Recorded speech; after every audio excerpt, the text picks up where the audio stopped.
ভিডিওটা এডিট করেই ভাবতে বসেছি তোমাদের সাথে কি বলবো। আসলে মনের ভিতর অনেকগুলো কথা থাকার পরেও তোমাদের সাথে একটাও কথা শেয়ার না করতে পারার নামটা কি বলো তো, আমি নিজেও বুঝতে পারছি না।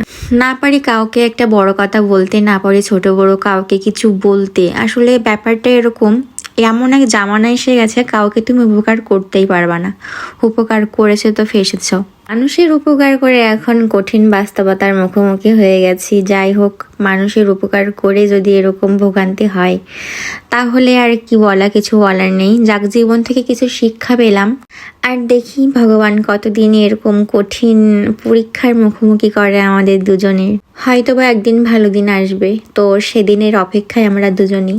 হয়তোবা সেদিনই তোমাদের সাথে সব কিছুই শেয়ার করতে পারবো। আজ পারলাম না, অনেক বেশি দুঃখিত।